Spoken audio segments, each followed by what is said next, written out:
All right, everybody. Thanks for the brief little intro. This is episode 2 of Value Demand, and we are going to talk about how the trade up started all the way back in 2006.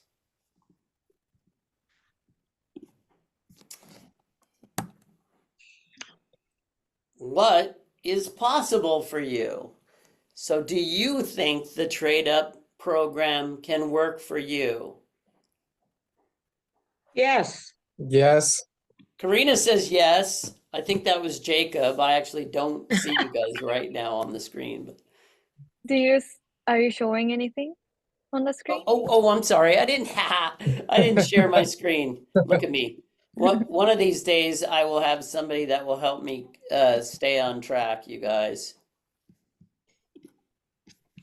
All right. There we go. Boom, boom. All right. What's possible? Karina says, yep, she could do the trade up program. Natsuko, how do you feel about it? What are you thinking? I will be able to. I think you can. I think you're both smart enough. Jacob, what do you think? Absolutely. Nice. Courtney, my Mount Everest? Yes, I can. I think you can. I think you can. If anybody knows the story of the impossible barrier, aka the 4-minute mile, they actually did not think it was humanly possible to run under 4 minutes in the mile.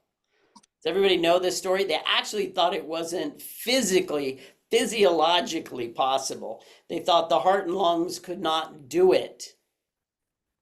And then it was done. Just like that, the world changed. When I was in high school, I ran a 4-minute mile, like a low 4-minute mile. That's staggering that between, say, 1950s all the way 30 years later, and little old high school students like me were running low 4-minute miles. That was a full-blown man, Roger Barrister, who ran the 4-minute mile. Very incredible. Nelson Mandela said, "It always seems impossible until it's done." Part of my job in Value Demand is showing you what is possible.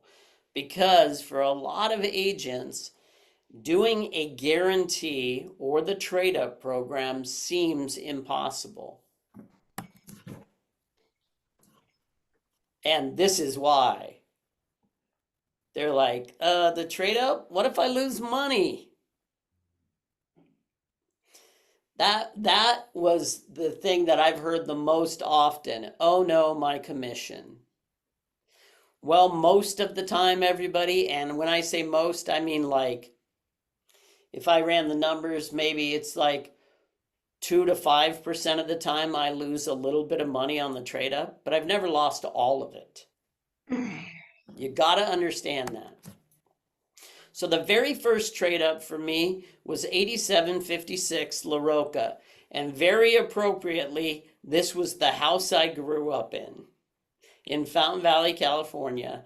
And it was sold to my sister by my parents. And eventually my sister wanted to move to Mammoth.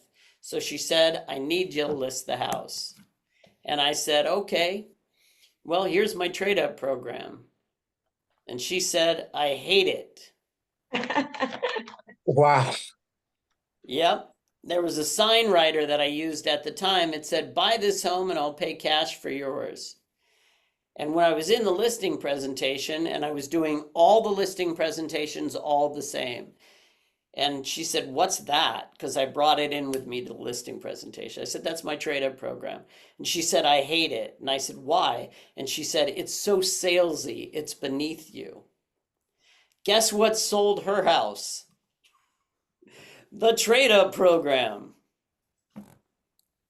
You guys will notice that the listing agent was Ron Schwartz. That was my business partner at the time, and he ran the back end and I ran the sales team. So I did all the prospecting, he did all the marketing side of it. This was the house that was guaranteed. It was at 15572 Briarcliff in Westminster. Jeff and Lisa Smith called off the sign, the one that said, "Buy this home, I'll pay cash for yours," and said, "What's this guarantee?" And I said, "I'll guarantee to sell your home when you're buying that one." And they said, "Oh my God, that's what we need." The last time we tried to do this 3 years ago, our deal started falling apart on the sale of our house. But our agent didn't tell us. They were trying to fix it until they told us, and we asked our seller, "Can you give us more time?" And their seller said no. Back in 2003, homes were flying off the market. That seller was like, "No way, we're going to put it back on the market and get more money." Was anybody selling real estate in 2003? I was. Me. It was really hot. The market was really, really hot. And they lost their deal. Their heart was broken. It fell apart. So my trade-up program suddenly sounded like a solution to their problem. This is the trade-up language that I use in the residential listing agreement. Because if you're going to make your guarantee, you better do it in writing. Yep. So you will see that I put number one, seller may cancel this agreement in writing. I simply say that so they don't feel like they're locked in to a long listing agreement. That is called my satisfaction guarantee. And then you will see item 2, seller's purchase and broker's guarantee. If the seller is also purchasing a property through the listing broker, the broker guarantees that the seller's property will sell for at least $725,000. If the property sells for less than $725,000, the broker will make up the difference by reducing their commission. And I give an example because people often ask for one. For example, if the property sells for $715,000 instead of $725,000, the broker would adjust their compensation to cover that $10,000 difference. I have run this language by the California Association of Realtors attorney hotline and my broker. You should run this language through your broker. You should go back to your team leader and you should have a sign off on this. Now, I will tell you something else. We are all Keller Williams agents. There are some brokerages that will not allow this, and they won't allow it because they are not a capping company. If you are a capping agent like I am, that means I pay my max to the brokerage every year. So if I want to do pro bono work, I can. I would highly recommend that you educate your seller on the difference between a capping company and a non-capping company like some of our competition. If you're with an old school brokerage like C21, they do not have a cap. There are some other ones. So Keller Williams is okay with this, Dominic? That's right, but you should Okay. ask them. You must be a capping agent to do pro bono work. Because after I've paid my cap, if I want to work for free, I can, can't I? Because I don't owe anything to the brokerage. So understand that. That is important for us to understand.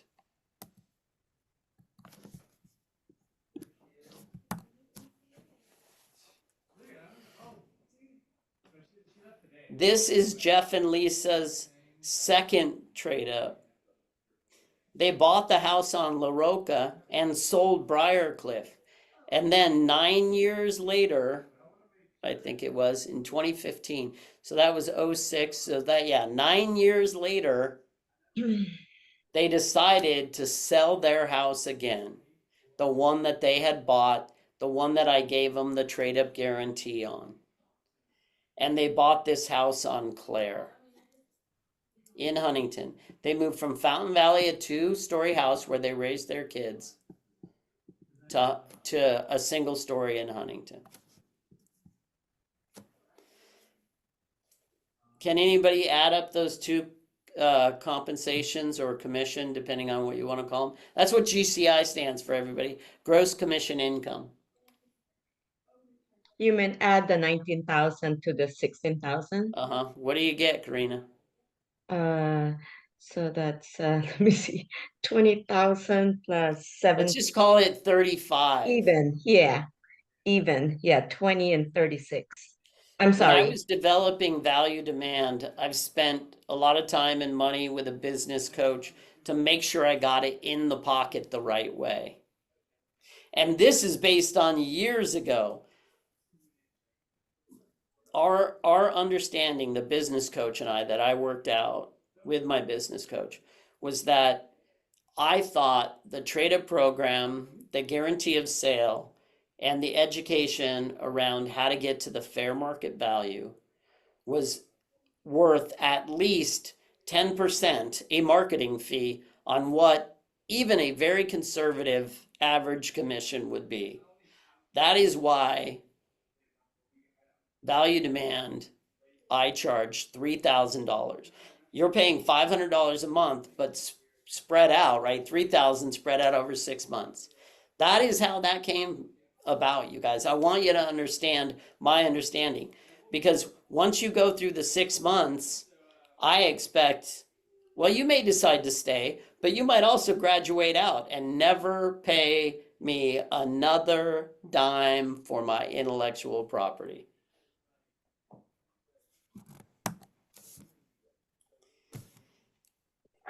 Any questions on this so far? I realize that last part was a very hard sell, but I want you to understand what the value of this is when you finally do what I talked about in this slide. It's not impossible to use the trade-up program. I was coaching another agent, and the agent, when he got to the trade-up program, said, I'm not going to do that. And I was like, really? And he was like, yeah, I'm in my last 5 years of business. I don't double in properties. I'm worried about lawsuits. How many properties have I double-ended? Well, a number of them. A number of these properties were double-ended. LaRocca was one of them. So now, you guys, we have about 20 minutes, and what I want to do is have some sort of discussion, Q&A on how this trade-up program really works.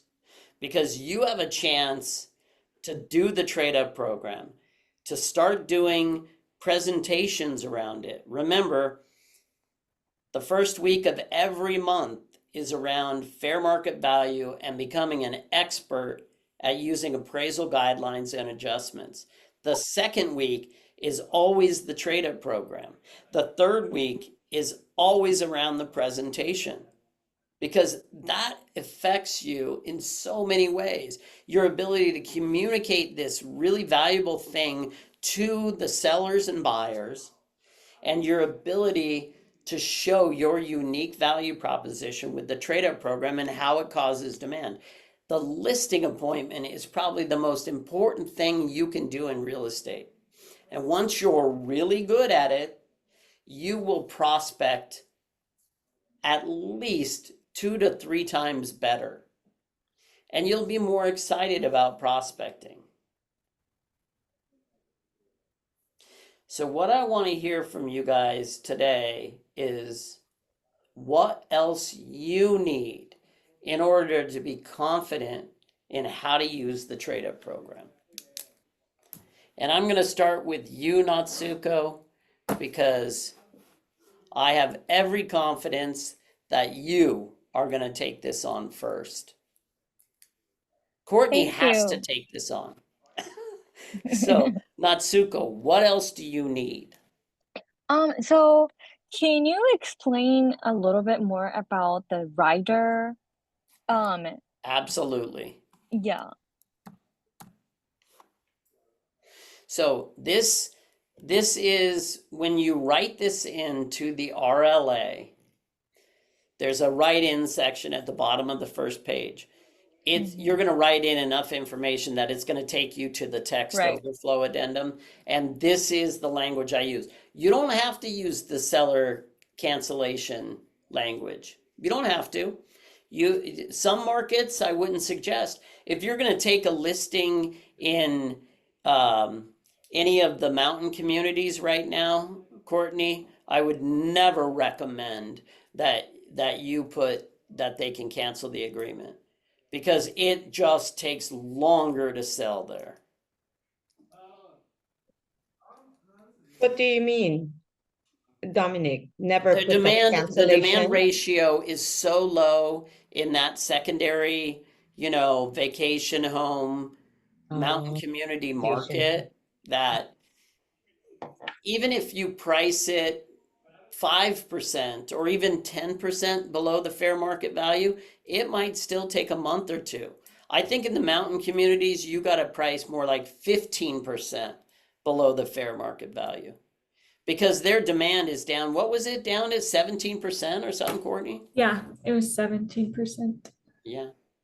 So when you say that 17%, is that your recommendation, Dominic, is reduce it 17% instead? No, that's Or the no, demand 15? ratio. Oh, yeah, That means there's 17 homes that are in escrow and 100 that are available to purchase. I That means the understand that. demand is very low. I understand that. But when you said to Courtney to lower it 15% instead of 5 Or or 10%, 20%. Yeah, right? 15 That's to what I 20. mean. That's what I mean. Since it's 17% less, then you should lower the decrease the price by 20%.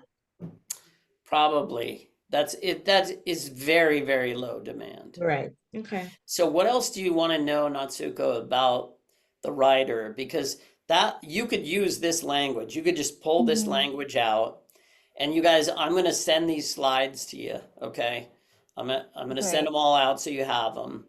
And next week when we do the listing presentation, I think most of you have it now, but I'm gonna send it out to you again because I'm always updating it, right? I think if you have access to it on my Canva, you'll see that I'm always tweaking it a little bit. And I always change the supply and demand page that's in there.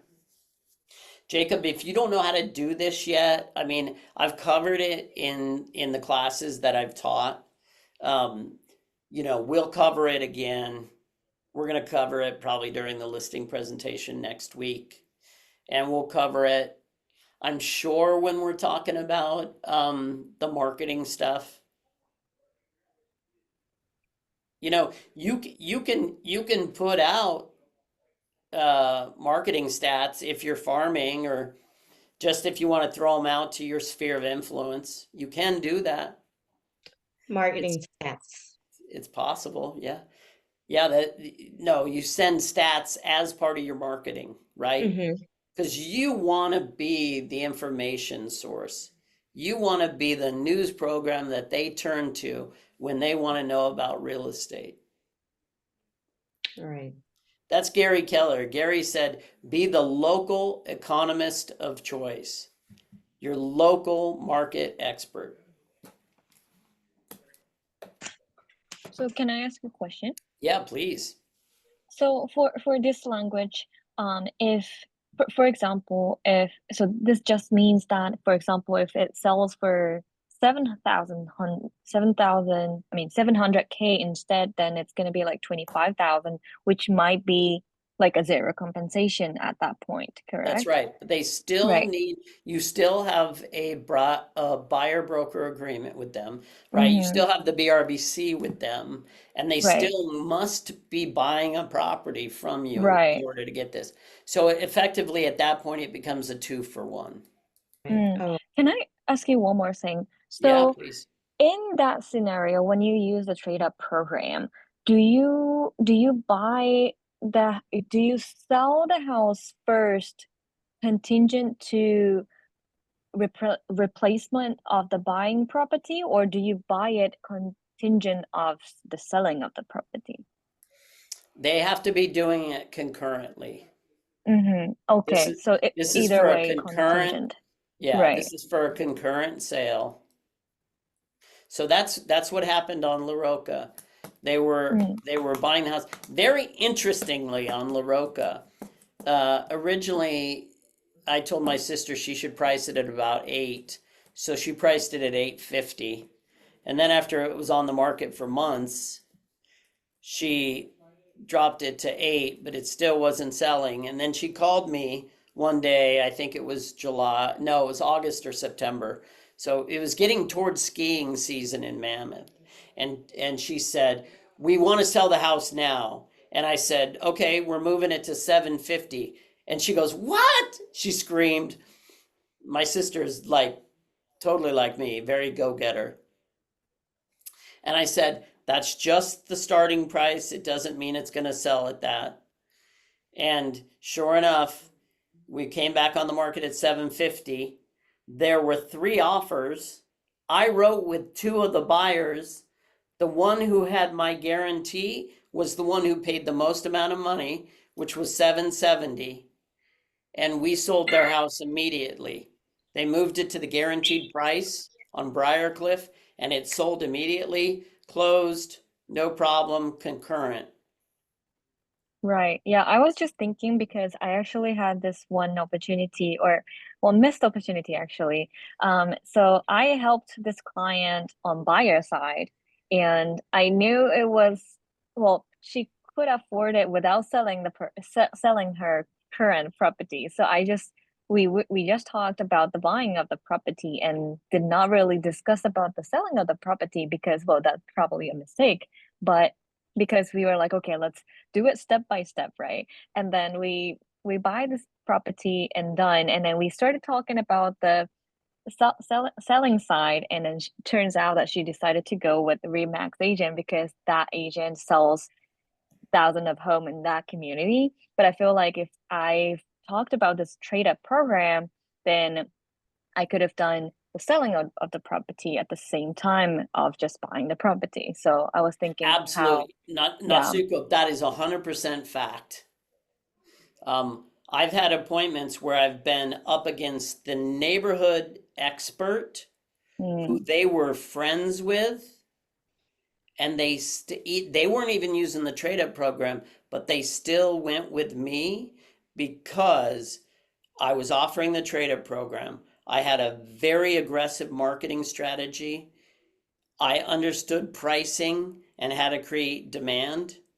And that other agent had just sold a property that came in overpriced and undersold. And I said to them, "You want to underprice and oversell." And that property of the other agent was actually in the comps for the sale of the house. And I said, "Was it this one? That agent? Oh, they overpriced and undersold." definitely be able to use it when, yeah, when I They master think it. they think they need a neighborhood expert until they Yeah. find out your expertise is in pricing and marketing. Mm. They've never seen me in their neighborhood before. And by the way, the last time I door knocked in Pacific Sands, right? So that's where our new listing is, in Pacific Sands. The last time I door knocked there was, I don't know, really door knocked maybe 10 years ago. I mean, a long time ago. I moved up to LA. I just forgot about the place. But already we're getting traction again because of the trade up program. Dominic, question. Yep. This trade up program, so when you do your listing presentation, what is the commission that you 3%, 3% okay. listing commission. But it's actually goes all the way to 0% because it's got a Right. guarantee. So people Correct. don't really argue with the 3%. Right. That's my question, because of course, you always want to start at 3% because you guarantee that you're gonna make up the difference. That's why I ask you. Okay. Yeah. And then on the BRBC, it's also 3%. Oh. So I might be working for free, Oh. right? Oh, I'm you working mean for free on their side. What if they found a listing that a discount broker was only offering like 1% to the buyer's agent? I'm going to really do two $1.5 million transactions for 15,000, and by the time the brokerage takes the cut, I make 10 for that liability for, no, a not quite. double-ended deal? No, thank you. No, So 3% on the listing side, and on the buyer side also 3%. that's correct. So let's say they don't agree with the buyers, because I'm pretty sure the trade up, just because you're selling it, you're gonna be fine because you know how much you're gonna make. But on the buying side, Karina, I don't uh, understand what you said leading up to that, because all of this, the only thing that wins in negotiations, all negotiations, is expertise. So when agents sit down and talk about value with the seller, you're got having it.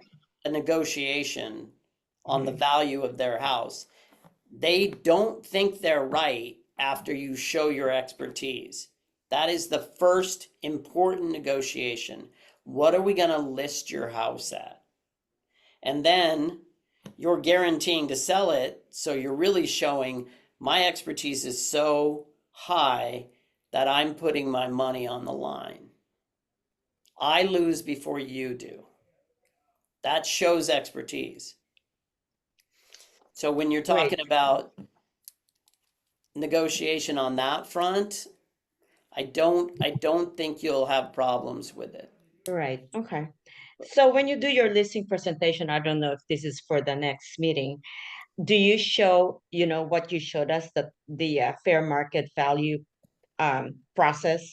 Is that Yep, what you, okay, absolutely. Yeah, that is in the listing presentation. And you guys, okay. I'm so tempted to take every one of our sessions and turn it into everything all at once. I've just found that agents can't absorb it. And I want you to absorb this in order. I want you to absorb how to use appraisal guidelines and adjustments and get good at it. And it is easier for agents who are really experienced, like Karina or Natsuko. You have plenty of experience. Jacob, you're starting to get good experience. I know you're thinking it's only 6, but man, that's 6 more than 80% of the people who get their real estate license, man. Right. You're That's good. doing good. Well, that's true. I Yeah. never thought of it that way. Well, it's only a guy who's been doing it 25 years and sold hundreds of properties. I can look back. My first year, I sold 6 properties. I thought that wasn't that great, until I realized that in Southern California, it's one of maybe 3 or 4 markets that are the most competitive in the country. Hmm.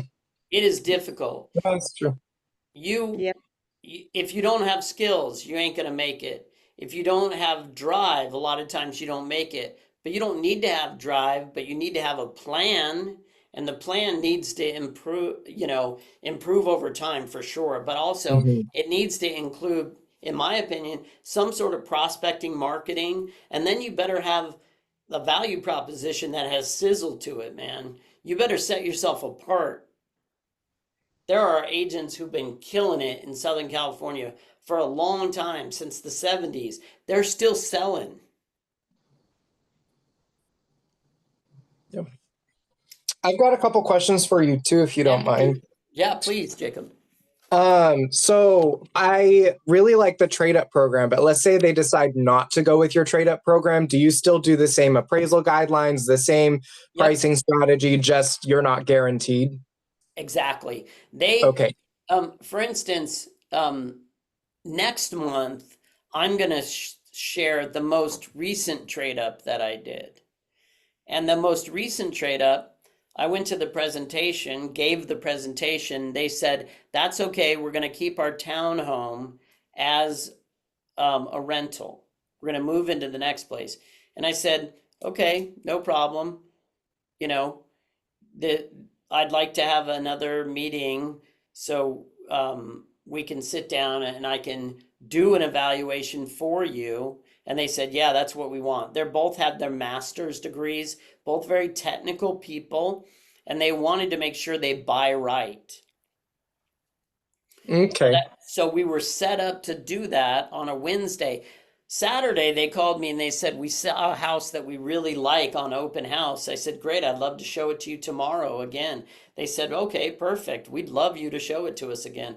I said, great. Showed up there Sunday, walked through the house. They said, we're ready to go. We wrote an offer. I sent the offer and my fair market valuation to the agent. It just so happens, once we were in escrow, they found out their tenant was not going to sign the lease. And now all of a sudden, their debt to income ratio is all wrong for the purchase because now they have two houses. And they said, oh no, actually, we want to use your trade up program. And I said, let's go. And their house, the eval on it came in at $775. And we brought it on the market at $725. And it sold for how much? $775. Next month on value demand. That will be episode 6. And then I know you mentioned you had a couple where they were like, yeah, we want to sell it with you. We want to price reduce it. That way we can do the trade up program. If you have to take it off the market, how long do you take it off the market for? Do you do a couple of days? Is it a couple of weeks and then you throw it back on? How long? Oh no, I just changed the price. Okay, so you don't actually take it off. You just Nope, price just change the reduction. price. I've had several times where clients have not priced where I told them to. Mhm. They're asking my professional opinion. I go, here's the fair market value. Here's where you should price it. And they go, no, thank you. We'd actually like to price it a little bit above the fair market value. I say, as you wish, because they're buying a house in Central California and I don't sell there. Not going to be their buyer's agent there. And after they were at it for 2-3 months, they said, okay, we want to sell. And I said, okay, it's going to be even lower than what I told you before. It's not going to be $725. It's going to be $699. Came back Yeah, on, yeah. still sold above what we were priced at. That makes sense though, because if it's already been sitting on the market for like 100 days, you need to do like a pretty drastic price reduction to get anybody's attention. Yep. Because I know I see them all the time. I'm like, oh, really? You only dropped it by 5,000? Wow. Right. Right. Especially. Wow, it's such a big deal. Yeah, Saving so much. especially in your market, Jacob. Like an agent, like because you're fairly new and you're like, I got a lot of time on my hands, I'm just gonna go run hard at this thing. You could go and get expired listings and you could show them fair market value for their house. You could show them this plan and it would look like real opportunity for them. They might even be using a trade up. Yeah, that's a good point, because if it's expired, they did something wrong. No, they did one thing wrong. Yeah, they priced it wrong. That's right. And if the condition, they're like, yeah, they were priced right, but their condition was bad. Wrong, still priced wrong. Mm-hmm. And then sorry. No, go ahead. Go ahead, Jake. When you also go door knocking, because I know I'm going door knocking later today. Cool. Do you ever drop stuff off, or are you like strictly door knocking? Because in my, like when I go do it, I'm like, I'm taking some door hangers or something, because I'm not going to knock on all these doors, have nobody answer, and leave them nothing behind. Courtney, how many people answered today, do you think? A good amount, like Really? 1, 2, 3, 4, 5, 6, 12, 13, 14, 15.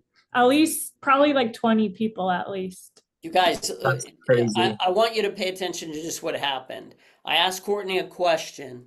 Courtney looked down and started counting the number. She didn't start telling me a story. She gave me a number, not a story.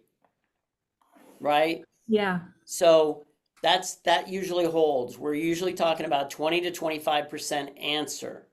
That's the answer rate for a door knocked. But you better do something with the other 75. I mean, come on. I definitely would leave something behind for them. Do you guys want to see what our stuff looks like? Absolutely. That comes on week 4. That's the marketing day. I want to show it to you right now, but I really want to make sure. You guys, I'll show it to you right now. I really want to make sure that you guys start saying to yourself, I can do this. I absolutely can, have a trade up program. I can use it. Oh no. Right there. Where is it? Open house right at the top. The second one. No, that's the open house flyer. Maybe it's I thought that's what you were showing him. what we no. can Oh, share. here it is. You're invited. Yeah. Oh, sorry. Sorry. All right, you guys. See, this is what happens when you okay, I'm gonna pivot. This is what the open house flyer looks like. So the front, you're invited, open house, just straightforward, right? Mm-hmm. So this is not how it looked, you guys. Our pictures were in there. Courtney, I'm actually on my personal Canva instead of our shared Canva through Keller. Got That's why. So I don't have one. Anyways, the backside of the thing is just the trade up program. It's a 4 1/4 by 5 1/2 card. It's very simple. Jacob, I'll give you guys access to this, and then you can just change it around however you want. If you don't feel like designing marketing, I think this is really effective. And I've used a version of this. If you want to have something that looks nicer, actually, you know what? I bet you I can do this. I can do it. Maybe I can't do it. I need to get out. Okay. How do I change out of log out and log into my other one? Anybody know? I think you can just go left hand Bottom to the left. bottom. There, I found Yeah. it. and then Found it. at the I top. found it. Yeah, there. And it's this one. Here we go, you guys. Thanks for your help or encouragement, whatever it was. Here is what I think of as the back side. The front side is for my clients. Here's the open house. I'm marketing. I'm creating demand. Here it is. The back side is for me, but it's also for them. Here's the trade up program. Here's how it works. Courtney, did you find anybody who might want to use our trade up program? Yes. Yeah. Why did you say it like that? Because Why I did you was say it all trying, funny? no, I was trying to remember. It was the woman, but I didn't get the phone number from her. Look, everybody, we're all in the process of getting better. Yeah. So what I said to Courtney was, you should go back and knock on the door again, because in your heart, you knew there was something about it where you could have got it. And they had a friend, the person she knocked on had a friend who's actually looking to downsize out of their 2-story into a single story. This house is a single story.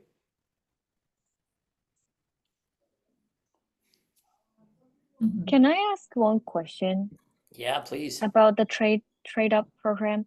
So when you do so ignore me if it's a listing presentation question, but if the seller says that, oh no, I actually want to price it higher than what you're suggesting, which is probably like 10%, 5% lower than the fair market value, do you still, like, if they say no, I think I want to do, well, we can probably do like 2% lower than the fair market price, but I don't want to do like 5-10%, do you still offer the trade up, or if you're not pricing the way that I think it's worth, or I know it works, you're not getting the trade It's a up. very smart question, Natsuko.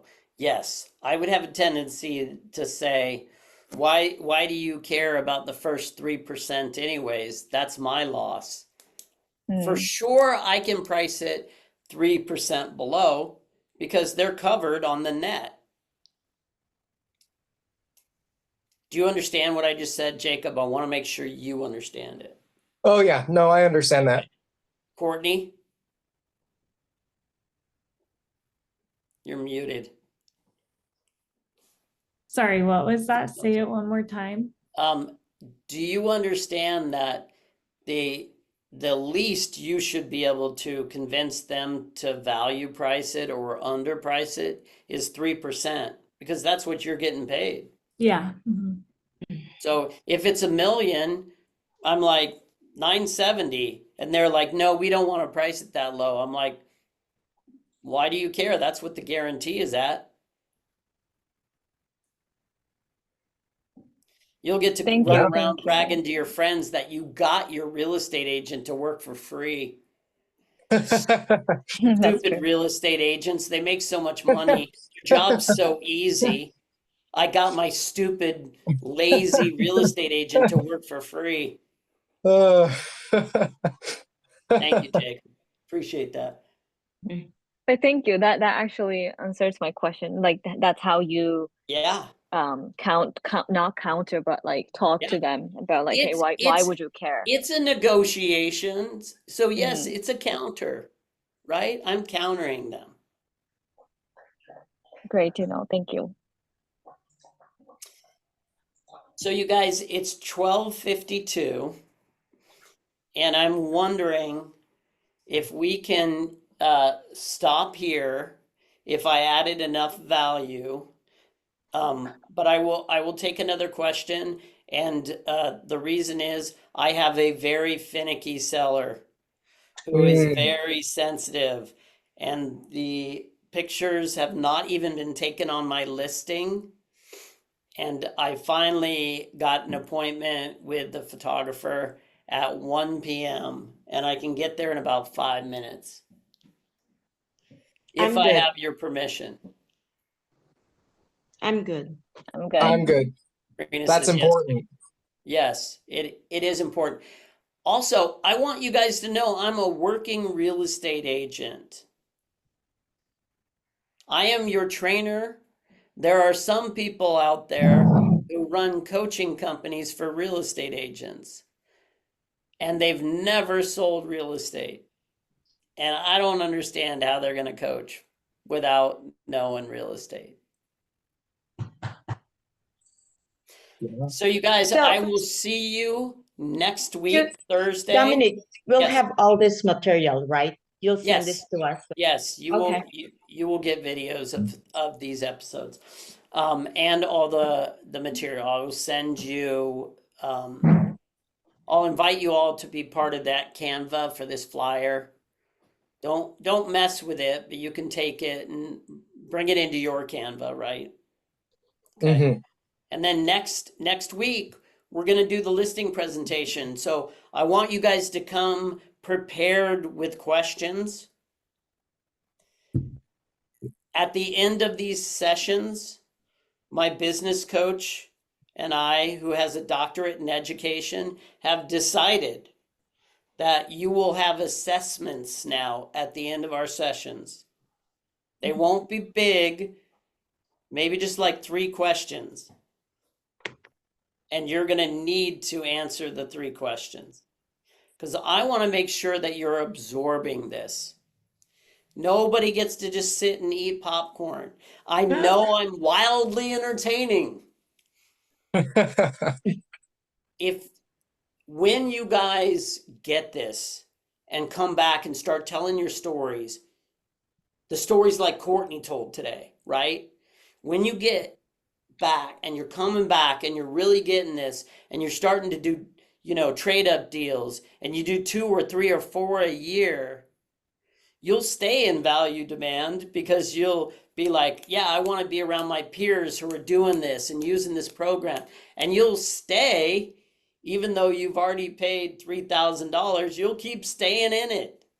That is what I think is going to happen. I think you're going to stay even after you've gone through your commitment period, because this is going to turn into one big mastermind with real estate economists. That's what it's going to be. People whose expertise is on value pricing, creating demand, and doing trade-up deals.